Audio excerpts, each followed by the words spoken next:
খোলা জায়গায় টয়লেট করার নির্দেশনা দেখে আমি সাথে সাথেই ট্রাফিক পুলিশকে বিষয়টি অবহিত করলাম। ট্রাফিক পুলিশ বলল, আপনি কোথায় হাঁকবেন আর কোথায় থাকবেন এটা দেখা আমার কাজ না। আমি ওনাকে বললাম, আপনি কিন্তু আগুন নিয়ে খেলা করছেন। তারপর ওনার সহকারী এজেন্ট আমাকে বলল, সবাই আগুন নিয়ে খেলা করলো, আমি পানি নিয়ে খেলা করি।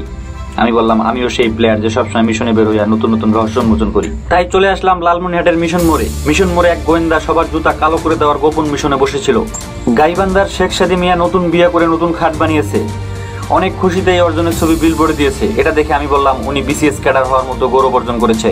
গ্যাস ভর্তি অনেকগুলো হাঁস ও বিমান দিয়ে একটি বালতিকে প্যারাশুট বানিয়ে মহাকাশে যাওয়ার প্রস্তুতি নিচ্ছিলাম। তারপর দেখলাম গরুর গাড়িতেই মঙ্গল গ্রহে যাওয়া অনেক সহজ। তারপর টাইম ট্রাভেল করার জন্য আমি বিশেষ ধরনের একটি ম্যাজিক চেয়ারে বসলাম। তারপর আমি পৌঁছে গেলাম লৌহ যুগে, যেখানে নারী পুরুষ সবাই লোহার গুহায় দিন যাপন করত। বেকারত্বের কালো ছায়া পশু পাখিদের মধ্যেও ছড়িয়ে পড়েছিল। মির্জাপুর ঘোড়া ও কানাবগি মাসের পর মাস বেকার দাঁড়িয়েছিল, কিন্তু কেউ ওদের চাকরি দিচ্ছিল না। লালমনিরহাটের সপ্তাহে একটি বিশেষ দিনে সবাই লাল কাপড় পরে, কিন্তু একটি কাপড় সেই আইন অমান্য করে সামনে এইচএসসি পরীক্ষা কিভাবে ভালো করা যায় সেই বিষয়ে আলোচনা করছিল। মানুষকে জীবনের পথ দেখানো উক্তি আমার চোখে পড়লো। তারপর আমার মনের ভিতরে থাকা পশু দৌড়ে পালালো।